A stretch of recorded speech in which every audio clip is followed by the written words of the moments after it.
Yo, so we're going to dive right into it. There's another one. So the black community. Now, when I say black community, since you've been socialized a certain way to think a certain thing, there's a black community, there is a black neighborhood, and there's a black culture. Those three things are interchangeable, but then they're not. But because you've been socialized a certain way, when I say black community, what I'm really saying is black culture. But I don't want to confuse you too much. You're like, well, the culture is community is a neighborhood, and then it's too much. It's too much. I'm going to keep it simple. So the black community is lacking in 4 areas. What are those 4 areas? Discipline, punishment, boundaries, and standards. Those are the 4 areas that the black community are lacking in, big time. And that's why you have results of what we have within our black community. So let me explain. Most other communities, whether it be Italian, Irish, Jewish, or so on, they have discipline, punishment, boundaries, and standards. I'm sure somebody's going to be like, no, that's not true. For the majority of those communities, the 80% or more, they have discipline, punishment, boundaries, and standards. What do I mean by that? It means when you start going out of pocket and you're not following the culture and you're not doing what needs to be done for that particular community, there's going to be a discipline. There's going to be some type of punishment. There's going to be somebody you're going to have to answer to. Somebody's going to pull you to the side and say, hey, you know, back in the day, that's what black men did with black boys. They pulled them to the side, but there's no more pull to the side. The laws changed. The women changed. A lot of things changed. So that's where they're lacking of discipline, punishment, boundaries, and standards. Even though there was still crime and there were things that were still going on, it was more focused. You had people more focused where if you were in this, that's who we dealt with you, right? If you weren't in it, we didn't deal with you. Now, with no discipline, punishment, boundaries, and standards, it's just the wild, wild west. Everybody can get it. Kids, mom, grandmas, cats, dogs, fish, everybody can get it now. But you don't see that in other communities. You say, well, Rome, no, I do. It's on the news, blah, blah, blah. Once again, nothing's 100% except death and taxes. But I'm talking about the black community because I'm part of the black community. I can't speak for other communities. But what I do know about other communities, when I sit back and watch and observe, because I'm a social observer, they don't have the issues on the level that the black community have those issues on. Because there's no discipline, punishment, boundaries, and standards. It's just, like I said, it's the wild, wild west. And why is that? Why is there no discipline, punishment, boundaries, and standards? Because the men were removed. No, my dad left. Slow down.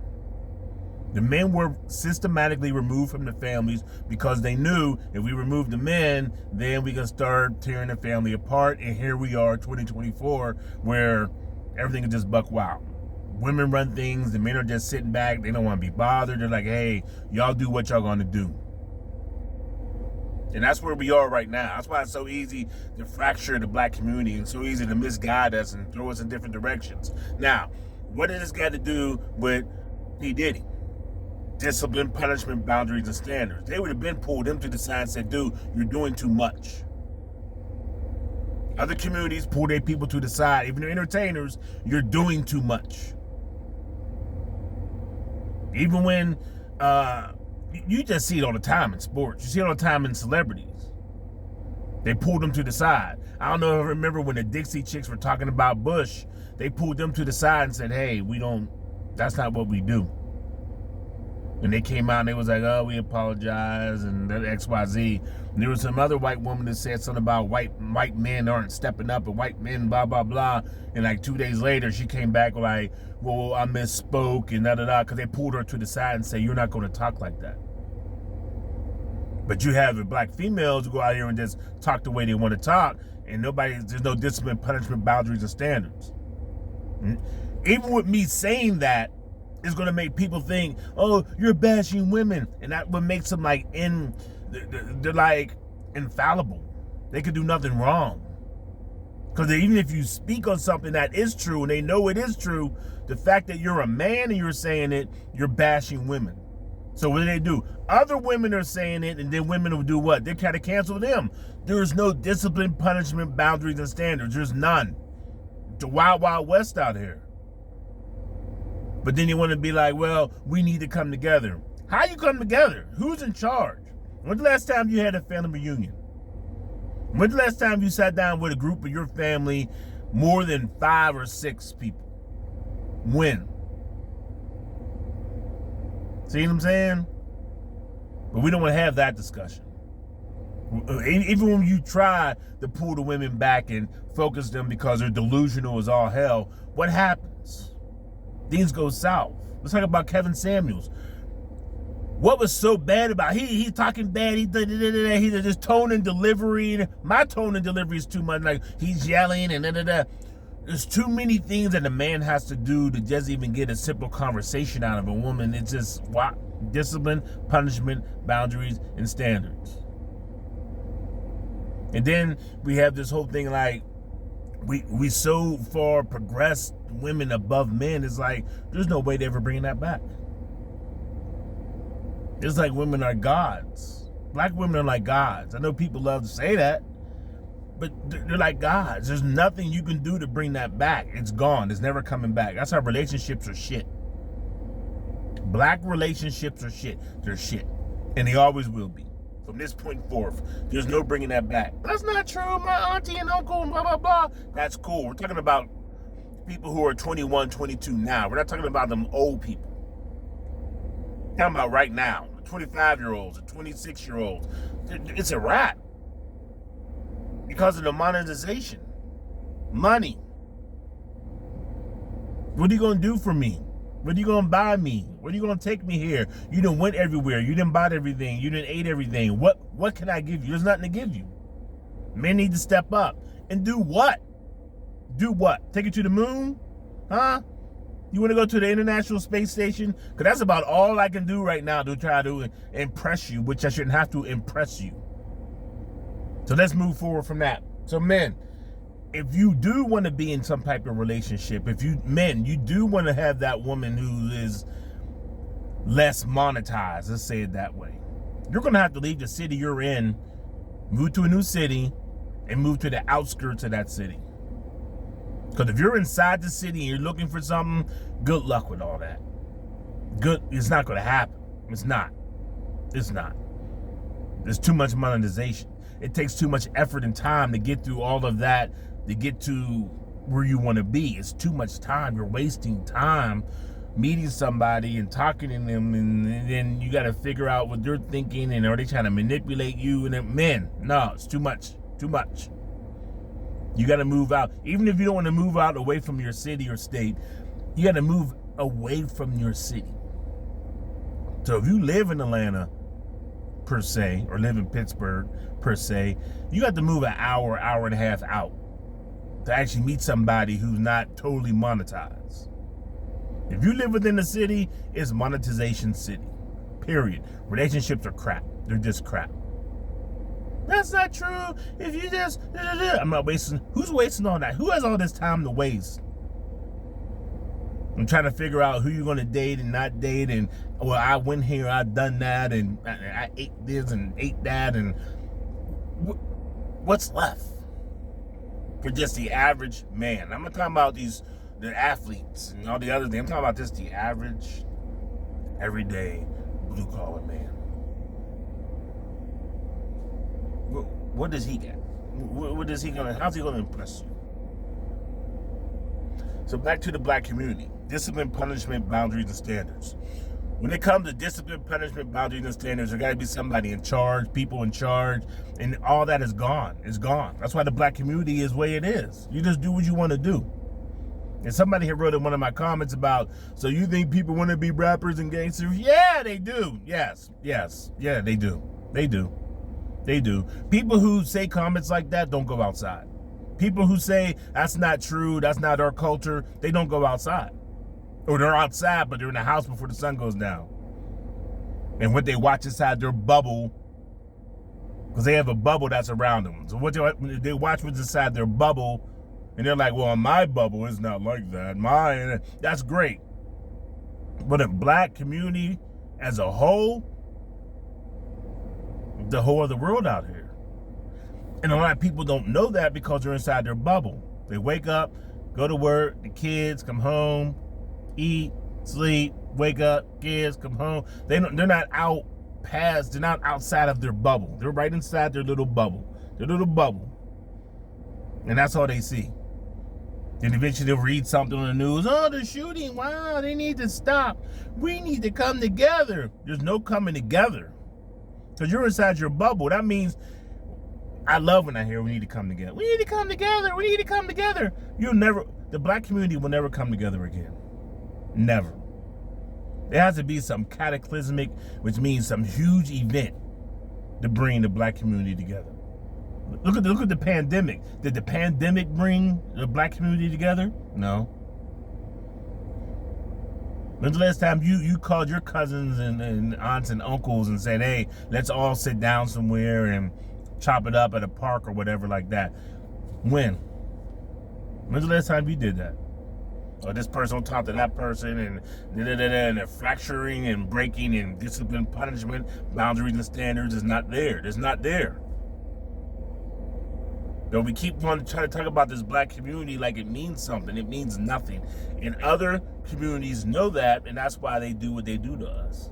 Because we're already separated, so it's just easy just to run right over us. We're almost like a non-factor in a lot of areas. And this election is really exposing how much of a non-factor that we are. Are they pandering to us? Oh, hell yeah, they're pandering. They're bringing rappers and celebrities out that you need to go and vote. They don't do that for no other community did they do that for. None. No other community did they bring out rappers, entertainers, and tell them that you need to tell this person to vote. Why didn't they do that to black people? Because they know that's what we're about. Rap culture, P. Diddy, drugs, guns, violence, sex. And that's why they bring those people out. But that's not, and anybody who says anything, because they're going to hear that's not true. Anybody who says anything like me, who is black, then who am I going to be? I'm an Uncle Tom. I'm an Uncle Tom. Nobody listen to that lame. Cool. But it's been said. It's gonna be said many times again. This isn't new. It's just new to you. People are gonna pay attention because they gotta be entertained. That's another thing. The black community has to be entertained.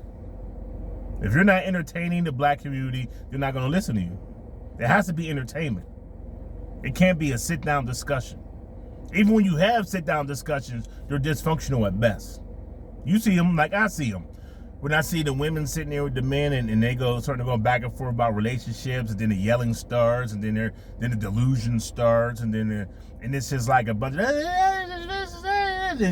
my brain just clicks off. I'm like, I gotta move on to something else.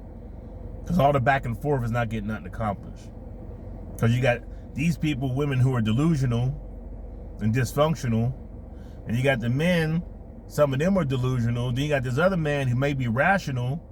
You have all that mixed together, and you're like, we're going to all come together.